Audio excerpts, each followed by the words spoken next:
Hello बच्चों, let's read this question. Question says Cornelius van Niel जो थे एक साइंटिस्ट थे. उन्होंने किस चीज में एक्सपेरिमेंट किया था? Green alga Cladophora, Chlorella Scenedesmus, purple and green sulphur bacteria या फिर मिंट प्लांट. तो सबसे पहले हम इसका की कॉन्सेप्ट देखेंगे. की concept is oxygenic and anoxygenic photosynthesis. अब दोनों में डिफरेंस क्या है? दोनों में डिफरेंस ये है कि जो जनरली फोटोसिंथेसिस होती है उसमें क्या होता है, उसमें हमारा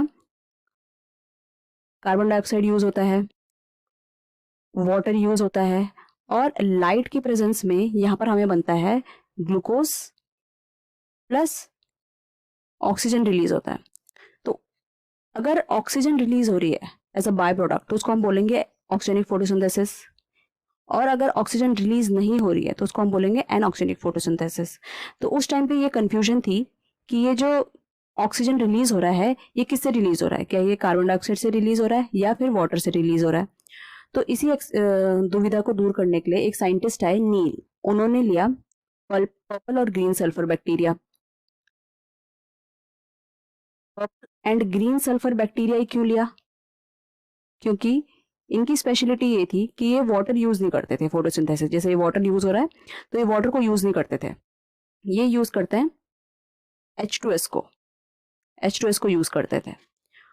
तो उन्होंने देखा कि भाई ये जो purple and green sulphur bacteria हैं ये बाय प्रोडक्ट ऑक्सीजन रिलीज नहीं कर रहे हैं, ये रिलीज कर रहे हैं सल्फर. उन्होंने बोला कि अगर कार्बन डाइऑक्साइड तो यूज कर रहे हैं, अगर ये जो ऑक्सीजन रिलीज हो रही थी अगर ये कार्बन डाइऑक्साइड से रिलीज हो रही होती तो बाय प्रोडक्ट तो ऑक्सीजन ही निकलता. तो इसका मतलब ये जो ऑक्सीजन रिलीज हो रही है ये रिलीज हो रही है हमारी वाटर से. तो इन्होंने इस एक्सपेरिमेंट से प्रूव हो गया कि जो ऑक्सीजन है that is the by product of water. तो इसका करेक्ट आंसर क्या हो गया? करेक्ट आंसर हो गया purple and green sulphur bacteria.